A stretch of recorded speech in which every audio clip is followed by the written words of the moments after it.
So Rothenburg ob der Tauber, which is actually the last big city I visited before getting back to Munich. This one I'd heard of, probably actually through Rick Steves Europe, and I just thought the idea of it sounded so cool. Now, this is a city that's still surrounded by this old medieval wall. Now, when I say that, kind of the center of the city, the old town, if you will, is surrounded by the wall. Baden-Baden kind of keeps sprawling out, and there's a great deal of the city that's outside the wall, so to speak. But did I already use so to speak? Maybe I didn't. Anyway, so that's the new stuff, which you really don't need to see. I mean, if you're going to Rothenburg, you're probably going to go to the middle. You're going to go inside the wall. You can stay inside the wall, do all your sightseeing inside the wall, and even the train's just right outside the wall. So as soon as you get there, you go into the city, and you can stay there, and when you leave, go right back to the train station. Now, when I say go into the city, you could use your maps properly, or take a taxi, or just ask directions. But if you're like me and you get off the train at, what was it, like 12 o'clock at night or something like that, I don't know, 11 or 12, and you don't know anything, and you don't have data on your phone, because this was 2009, data was still sketchy back then, so I didn't have any way. I took a photo of the city at the train station on the big map in front of me. Or did I do that for Baden-Baden? I did. I think I probably do that everywhere. But nowadays I'm a little smarter. But my journey ended up being walking around the city, walking like north and then west and then through the wall, and then I couldn't find my hotel, so I kept walking, and then walked south outside the city wall, and then east again, and then north again, and then west again. I finally found my hotel after hours of searching, but I just did not have that planned out very well. Now, if you're traveling solo and you're not with anyone that's going to complain, I'm not saying someone complained, but you can do that. You can be lost for a couple hours, and who cares? It's all part of the adventure. I mean, does it have to be in the middle of the day when you're exploring the city? It's a pretty safe city, so you can do that in a town like Rothenburg. The other thing I liked about it was the Schneeballen, which are those big cookie balls, and they're like just huge. They're like a softball, but it's a cookie, and it's like kind of solid. It's a very interesting thing. It's dipped in chocolate or coconut or marshmallows, all this great stuff. So you can go crazy with that. I meant to bring some home, and I ended up eating them at the airport.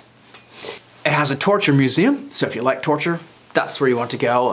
Some just really interesting, fascinating exhibits, and apparently they documented things very well back then. They just had to get their they had to keep their bookmarking on torture down to like a science. So there's a lot of details on that kind of stuff, which is very interesting. So that's worth spending some time at if you're not creeped out by that kind of stuff. But I mean, it's not like gory and stuff, but it is disturbing. There happens to be Christmas shops there too, so you can go and see all the Christmas decorations. Anytime, Christmas is every day of the year there, in a way. So if you go around, well, it doesn't matter when you go, but you can go to the Christmas stores and see neat little Christmassy things. So that was kind of a neat part too. It'd probably double the experience if you do it around Christmas, because everything's probably going to be decorated. I'm guessing. I was there in I don't even know, March or April, so how do you get much further away from Christmas? Oh, one thing, if you're there, hopefully you get to experience it, the chimes, the church chimes, I don't know what time of day it was, maybe 3 o'clock, but or maybe it was 12 o'clock, they just went on for, I don't know, it seemed 20 minutes. The chimes just did not stop. I was just fast, I think I got some video of that. The chimes just didn't stop. They start chiming, and they get into it, and they just don't stop chiming. So that was something I thought was a little peculiar. It's, I guess, 12. And the bells are chiming, so far they're about up to 40. I don't know what the logic is there, but they just chime forever when it's 12. Just so you know, you don't want to miss that. It's 12. Still chiming. See, if you don't believe me, I'll leave it here for the next 30 chimes, but I think you're gonna get chimed out. Still chiming.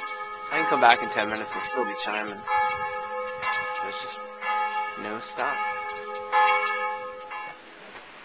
Now the big thing, of course, is that wall. The wall. It's not like the wall that protects the Westeros. This is a wall that protects the city, or protected the city. Nowadays, I don't think it's doing that much, but it's awesome. You have to go find some steps. There's steps all around it, places to go up. It's steep.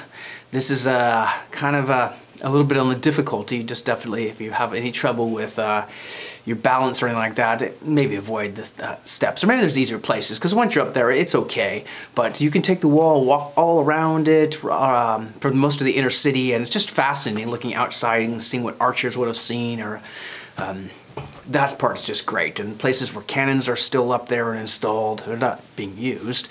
But the wall is definitely worth checking out, and it kind of lets you see back into the city, and you know, it's very interesting as well. You just got to get up on the wall. My thing is, you know, if you can get up early, if it's possible, get up you know, very early in the morning and go out before everybody else goes out, and that's a great experience in and of itself. Rothenburg, definitely recommend.